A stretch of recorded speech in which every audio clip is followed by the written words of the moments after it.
అందరికీ నమస్కారమండి. ఎందుకు అంతలా విసుక్కుంటున్నావు? ఆవిడకు మనం తప్ప ఇంకెవరున్నారని అలివేలు అనునయంగా చెబుతున్న నారాయణకు జవాబుగా, ఏమోనండి, నాకావిడంటే ఇష్టం లేదు. నా పిల్లవాడు ఆవిడ దగ్గర పెరగటం అస్సలు ఇష్టం లేదు అంటూ తెగేసి చెప్పింది అలివేలు. అలా మాట్లాడకలివేలు. ఆమె నీ కన్నతల్లి కాకపోయినా ఆ స్థానంలో ఉంది. మీ నాన్నగారు హఠాత్తుగా చనిపోతే ఒంటరిగా బ్రతకలేకనే కదా తాను ఇలా మన పంచన చేరింది. తన పేరిట ఉన్న ఆస్తి కూడా నీ పేరునే రాసేసింది. ఒక పెద్ద దిక్కుగా మనతో ఉండని అలా కటువైన మాటలతో ఆవిడ్ని హింసించకు. "హుం, అదంతా మా నాన్న చేసిన పని. నా 16 ఏళ్ల వయసులో నా గురించి చిన్న ఆలోచన కూడా లేకుండా ఈవిడ్ని గుళ్ళో పెళ్లి చేసుకుని ఇంటికి తీసుకొచ్చాడు మా నాన్న. నా తల్లి స్థానంలోకొచ్చిందే కాని నాకు తల్లి కాలేకపోయింది. సరే, తర్వాత మన పెళ్ళయ్యాక మా ఇంటి గుమ్మం తొక్కలేదు నేను. కేవలం ఈ మొహాన్ని చూడాల్సొస్తుందనే. మా నాన్న తాను మరణించి నన్ను చంపాడు. ఇదిగో ఈ దరిద్రం నాకు చుట్టుకుంది. ఇంట్లో నుంచి వెళ్ళిపోమ్మని చెప్పేస్తాను. ఆమెను అస్సలు భరించలేకపోతున్నాను." దీర్ఘంగా నిట్టూర్చాడు నారాయణ. ములుకుల్లాంటి నీ మాటలు పడటం కన్నా ఆవిడ ఎటైనా వెళ్ళిపోవటమే మంచిదేమోలే. మరి ఆవిడ నీ పేరున రాసిన ఆస్తి కూడా తిరిగి ఇచ్చేయి. చెప్పదలుచుకున్నది చెప్పేసి అక్కడ్నుంచి వెళ్ళిపోయాడు. వాళ్ల మాటలన్నీ వింటూనే ఉన్న రాములమ్మకు తన గుండెను ఎవరో పరపరా కోసినట్టయింది. ఉవ్వెత్తున ఏడుపు ముంచుకొచ్చింది. నిస్సహాయంగా స్వర్గానికి చేరిన భర్తను తలుచుకుని కన్నీరు మున్నీరుగా ఏడ్చింది. రెడీమేడ్ దుస్తుల ఫ్యాక్టరీలో హెల్పర్ పనిచేసేది. 10వ తరగతితో చదువు ఆపేసిన రాములమ్మ చిన్నప్పుడే తండ్రి పోయినా తన రెక్కల కష్టం మీద తమ్ముళ్లను ఇద్దరిని చదివించి పెద్దవారిని చేసింది. పెళ్లి సంబంధాలు చూడ్డానికి తల్లి ప్రయత్నిస్తూ ఉంటే తాను పెళ్లి చేసుకోనని, ఆ వయస్సు దాటిపోయిందని తల్లికి నచ్చజెప్పి తమ్ముళ్ళిద్దరికీ మంచి సంబంధాలే చూసి పెళ్లి చేసింది. పెళ్లిళ్ళయ్యాక తమ్ముళ్ళిద్దరూ తమ తమ సంసారాలతో దూరంగా వెళ్ళిపోతే తాను వృద్ధురాలైన తల్లితో జీవించసాగింది రాములమ్మ. అప్పటికే తనకు దగ్గర దగ్గర 35 ఏళ్లొచ్చేశాయి. కూతురు ఏమైపోతుందో అన్న బెంగతో కృశించిపోయి తల్లి కూడా తనువు చాలించటంతో ఒక్కసారిగా ఒంటరిదైపోయింది రాములమ్మ. ఒకరోజు సాయంత్రం ఆఫీస్లోని వర్కర్స్ అందరూ వెళ్లిపోయిన తర్వాత అన్నీ సర్దుకుని తాను వెళ్లటానికి ఉపక్రమించింది రాములమ్మ. ఈలోగా యజమాని క్యాబిన్లో నుంచి గట్టిగా మూలుగు, దాంతోపాటే ఏదో వస్తువు కింద పడిన శబ్దం వినిపించి లోపలికి వెళ్ళింది. కుర్చీలో వెనక్కి వాలిపోయి ఉన్నాడు రంగారావు. తల వెనక్కు వాలిపోయి కనులు మూతపడసాగాయి. టేబుల్ కింద పైనుంచి పడిన స్టీల్ గ్లాసు ఇంకా గింగిరాలు తిరుగుతోంది.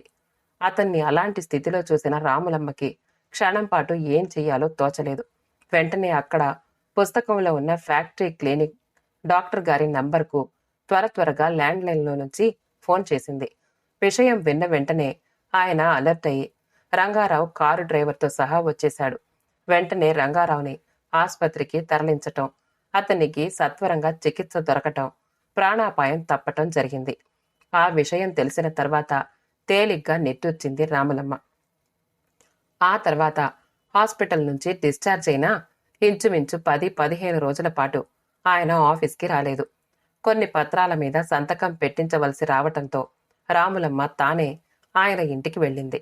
ఆమెను చూడగానే రంగారావు ముఖం విప్పారింది. "చాలా థ్యాంక్స్ రాములమ్మ. నువ్వు లేకపోతే నేను ఏమైపోయి ఉండేవాణ్ణో. నా ప్రాణం కాపాడావు" ఉద్వేగంగా చెప్పాడాయన. "పర్వాలేదు సార్, నేను చేసిందేమీ లేదు. సమయానికి డాక్టర్ గారు వెంటనే వచ్చి వైద్యం చేసి మీ ప్రాణం కాపాడారు" వినయంగా చెప్పింది రాములమ్మ. ఆయన సంతకాలు పెట్టి కాగితాలు వెనక్కి ఇవ్వగానే ఆఫీస్కి తిరిగి వెళ్ళిపోయిందామె. స్వస్థత చేకూరిన తర్వాత ఆయన మరలా ఆఫీస్కి రావటం మొదలుపెట్టాడు. రాములమ్మను నిశితంగా గమనించటం మొదలుపెట్టాడు. ఆమె ఓపిక, సహనం, ఒద్దిక ఆయనకెంతో నచ్చాయి. ఆమె వ్యక్తిగత వివరాలు కూడా తెలుసుకుని అంత మంచి వ్యక్తి ఒంటరిగా మిగిలిపోయినందుకు చాలా బాధపడ్డాడు. ఏదో తెలియని అభిమానం కలిగింది ఆమె పైన. ఇవేవీ తెలియని రాములమ్మ అందరికీ పనిచేసి పెట్టిన విధంగానే అతని పనులు కూడా చేసి పెట్టేది. ఒకరోజు ఉన్నట్టుండి తన మనసులో మాట బయటపెట్టి, "నాకు 16 ఏళ్ల కూతురుంది. ఈ సమయంలో ఆమెకు తల్లి అవసరం చాలా ఉంది. నీ మనస్తత్వం, స్వభావం 7 ఏళ్లుగా చూస్తున్నాను. ఆమెకు తల్లిగా, నాకు భార్యగా నా జీవితంలోకి రాగలవా అని అడిగాడు వేడికోలుగా. అయ్యగారు, నేను పెద్దగా చదువుకోలేదండి. నాకు నాగరికత తెలియదు. మీరు తలుచుకుంటే మీలాంటి గొప్పింటి వాళ్లల్లో మీకు తగిన ఇల్లాలు దొరుకుతుంది. నాకు పెళ్లి చేసుకునే ఉద్దేశం అస్సలు లేదండి, క్షమించండి అని మృదువుగానే అయినా స్థిరంగా చెప్పింది రాములమ్మ. తాను చెబితే వినటం లేదని ఆమె తమ్ముళ్లను పిలిపించి మాట్లాడాడు రంగారావు. ఇన్నాళ్లకు అక్క ఓ ఇంటిదయ్యే అవకాశం వచ్చినందుకు, అది అంతటి గొప్ప వ్యక్తికి ఇల్లాలవుతున్నందుకు ఇద్దరూ సంతోషపడ్డారు. అక్కను బతిమాలి ఒప్పించారు. అయితే రంగారావు అలివేలు సంగతి పూర్తిగా విస్మరించాడు. 16 ఏళ్ల వయసున్న ఆ అమ్మాయికి తోడుగా, పెద్ద దిక్కుగా, మార్గదర్శినిగా రాములమ్మను తీసుకువెళ్తున్నానని అనుకున్నాడే కాని యుక్త వయసొచ్చిన కూతురిని ఈ మార్పుకు సంసిద్ధం చెయ్యాలన్న విషయాన్ని పూర్తిగా మర్చిపోయాడాయన. ఆయన దృష్టిలో అలివేలు ఇంకా చిన్నపిల్లే. రాములమ్మను గుళ్ళో పెళ్లి చేసుకుని ఇంటికి తీసుకువెళ్లిన రోజు తల్లి తరపు బంధువులంతా చెప్పిన మాటలకు ప్రభావితమైన అలివేలు కంటి నిండా కన్నీళ్లతో, మనసు నిండా ద్వేషంతో రాములమ్మకు ఎదురుపడింది. ఏమ్మా, బాగున్నావా? ఆదరంగా దగ్గరకు తీసుకోబోయిన రాములమ్మను నిర్లక్ష్యంగా చూసి ముఖం తిప్పుకుని అక్కడి నుంచి వెళ్ళిపోయింది. ఆ తర్వాత అలివేలుకు ఎంత దగ్గరవ్వాలని చూసినా రాములమ్మకు సాధ్యమే కాలేదు. రంగారావు ఎంత నచ్చజెప్పినా అలివేలు వినేది కాదు. తన సామ్రాజ్యంలోకి దూసుకొచ్చిన శత్రురాజును చూసినట్టే చూసేది. ఏ ప్రయోజనం కోసం తాను రెండో పెళ్లి చేసుకున్నాడో అది కాస్త విఫలమయ్యేసరికి ఏమీ చెయ్యలేక అసహాయంగా ఊరుకున్నాడాయన. ఆయన్ని జాగ్రత్తగా చూసుకుంటూ, వేళకు మందులిస్తూ, మంచి ఆహారం వండి పెడుతూ ఆ ఇంటి ఇల్లాలిగా గడపసాగింది రాములమ్మ. అలివేలుతో ఎంత సామరస్యంగా ఉండాలన్నా ఆమె సహకరించేది కాదు. ఎప్పుడూ రాములమ్మను కసురుతూ, తిడుతూ, నిందిస్తూ కోపంగా ఉండేది. ప్రేమతో అన్నం వడ్డించినా కూడా అందులో ఏదో విషం కలిపినట్టుగా అనుమానించేది. ఇంటర్ అవ్వగానే, నాన్న, నాకు ఇక డిగ్రీ చదవాలని లేదు, ఇక్కడ ఉండాలని లేదు, నాకు పెళ్లి చేసి అత్తగారింటికి పంపించే. ఆ రాములమ్మను చూస్తూ ఉంటే నాకు తేళ్లు జెర్రులు పాకుతాయి ఒళ్ళంతా. నేనిక్కడ ఉండను అంది కటువుగా. అమ్మా అలివేలు, మారు తల్లి అంటే నానా బాధలు పెడుతుందని అనుకోవటం అన్నది నీ భ్రమ అని రాములమ్మ విషయంలో తెలిసిపోయింది కదా. ఆవిడ నిన్ను నన్ను ఎంత జాగ్రత్తగా చూసుకుంటుందో గమనించావా? అందరితో ఎంతో బాగా ఉండే నువ్వు ఆమెను అర్థం చేసుకోకపోవటం చాలా దురదృష్టం. అసలు రాములమ్మ లేకపోతే ఈ రోజు నేను ప్రాణాలతో ఉండేవాణ్ణా చెప్పు? రంగారావు బుజ్జగింపుగా చెప్పటానికి ప్రయత్నించిన ఆమెకు సహించేవి కావు ఆ మాటలు. ఎప్పటికైనా పెళ్లి చేయవలసిందే కనుక ఆమెకు పెళ్లి సంబంధాలు చూడసాగారు. సంబంధం కుదరగానే పెళ్లి జరగటానికి 15 రోజుల ముందు లాయర్ని పిలిచి వీలునామా రాశాడు రంగారావు. ఆస్తిలో 3 వంతులు కూతురి పేరున రాసి 1 వంతు తన పేరున ఉంచుకున్నాడు. ఫ్యాక్టరీని మాత్రం రాములమ్మ పేరిట రాశాడు. ఆ విషయం తెలిసి ఉక్రోషంతో ఉడికిపోయింది అలివేలు. కాని చేసేది లేక తన పేరున ఆస్తిలో సింహభాగాన్ని వ్రాసినందుకు పైకి ఏమీ అనకుండా ఊరుకుంది. అలివేలు పెళ్లి జరిగి 5 ఏళ్లయ్యాక రంగారావుకి మళ్లీ హార్ట్ అటాక్ రావటం, ఆకస్మిక మరణం చెందటంతో రాములమ్మ మళ్లీ ఒంటరిదైపోయింది. రంగారావు దినవారాలు పూర్తయ్యాక అలివేలు భర్త నారాయణ రాములమ్మను తమతో రమ్మని అడిగాడు. ఆశగా అలివేలు వైపు చూసింది రాములమ్మ. ఆమె అయిష్టంగా ముఖం తిప్పేసుకుంది. గత 10 రోజులుగా అలివేలు కొడుకు 2 ఏళ్ల పిల్లవాడు రాములమ్మకు బాగా మాలిమయ్యాడేమో. అలివేలింటికి వెళితే ఆ పిల్లవాడిని సాకటంలో తన దుఃఖం కొంతైనా తగ్గుతుందేమో అనిపించి బంధువులకు కూడా మరీ మరీ చెప్పటంతో రాములమ్మ వారితో బయలుదేరింది. బంధువులంతా చెప్పినందువలన అలివేలు కూడా ఏమీ మాట్లాడలేకపోయింది. మనసులో మాత్రం కోపంతో పళ్ళు నూరుకోసాగింది. నారాయణ ఇంటికొచ్చిన తర్వాత రాములమ్మకు ఆ ఇల్లు ఒక ఖైదులా అనిపించింది. పిల్లవాణ్ణి ఎత్తుకుందామంటే వల్ల కాదని తెగేసి చెప్పింది అలివేలు. గదిలో ఓ మూల నేల మీద చాపేసుకుని పడుకుని ఉన్న రాములమ్మను పలకరించే దిక్కులేదు. భోజన సమయానికి మాత్రం నారాయణ పిలిస్తే వెళ్లి 4 మెతుకులు కతికి వచ్చేసేది. 10 రోజులు గడిచిన తర్వాత లాయర్ గారొచ్చి అలివేలు చేతికి కాగితాలు అందించి చెప్పాడు. రాములమ్మ తన పేరిట రాసిన ఫ్యాక్టరీని తిరిగి అలివేలు పేరుకి బదలాయించిందని చెబుతూ, అయినా అలివేలుకు ఏమాత్రం జాలి కలగలేదు. ఇప్పుడు రాములమ్మకు ఎవ్వరూ లేరు. ఏమీ లేదు. కూతురి మనసు మారుతుందేమోనని అనుకుంది. కాని కటవుగా తన వల్లనే రంగారావు చనిపోయాడని అలివేలన్న మాటలకు ఆమె మనస్సు చెదిరిపోయింది. ఎవ్వరూ చూడకుండా జాగ్రత్త పడుతూ రోడ్డు మీదకి తన బ్యాగ్తో వచ్చి సరిగ్గా తిండి లేక ఒళ్ళు తిరగటంతో ఒక కారుకి అడ్డంగా వెళ్లి పడిపోయింది. సాయంత్రం 5:30 దాటుతోంది. వెళ్ళు కొట్టి తలుపు తెరవగానే లోపలికొచ్చిన డాక్టర్ శివరావుని చూడగానే సంతోషంగా రెండంకుల్ అని లోపలికి పిలిచింది అలివేలు. కూర్చోమని సోఫా చూపిస్తున్న ఆమెతో, లేదమ్మా, నేను కూర్చోటానికి రాలేదు. నీకొక సంతోషకరమైన వార్త చెప్దామని వచ్చాను అన్నాడు గంభీరంగా. అర్థం కానట్టు చూసింది అలివేలు. రాములమ్మ కారు కింద పడి 3 రోజులు నరక యాతన పడి ఈరోజు చనిపోయింది. ఆమె ముఖంలోకి దీక్షగా చూస్తూ చెప్పాడు శివరాం. అలివేలు ముఖంలో కలవరపాటు. ఒక్కసారిగా ముఖం పాలిపోయింది. కళ్లల్లో అపరాధ భావన. అంకుల్, మీరనేది నిజమా? అలివేలు గొంతు జీరబోయింది. ఏమ్మా, నీకు సంతోషమే కదా? నీ ఇంట్లో నుంచి వచ్చి రోడ్డున పడితేనే కదా యాక్సిడెంట్కి గురయ్యింది. ఇంట్లో నుంచి వెళ్ళిపోయి 3 రోజులైంది. కనీసం మనిషి ఏమైపోయి ఉంటుందో అని క్షణమైనా ఆలోచించావా? నీ సవతి తల్లిగా కాదు, సాటి స్త్రీగా ఆలోచించు. అసలెందుకమ్మా ఆవిడ మీద నీకంత ద్వేషం?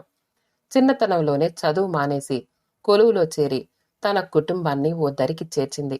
నిజాయితీగా పనిచేస్తూ మీ కంపెనీలో అందరి అభిమానాన్ని పొందింది. నాన్నగారికి సరైన సమయానికి వైద్య సహాయం అందించింది. ఆ రోజే మీ నాన్నగారు నాతో చెప్పారు, భూదేవికి ఉన్నంత సహనాన్ని, మంచితనాన్ని ఆ స్త్రీలో తాను చూశానని.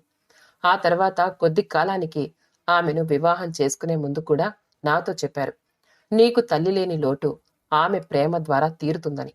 అలాగే ఒంటరిగా బ్రతుకుతున్న రాములమ్మకు తన వాళ్ళు అంటూ ఏడపడతారని.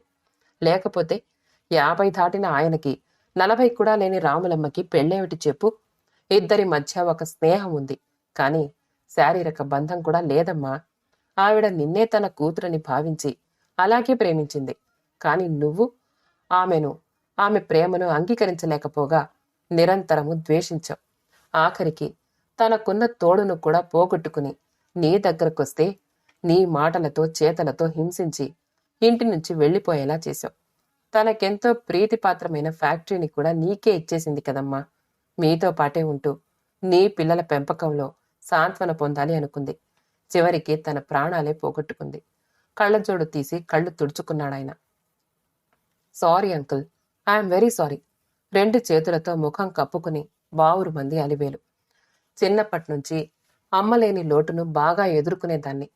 దేవుడి మీద కోపం, అమ్మను తీసుకుపోయాడని.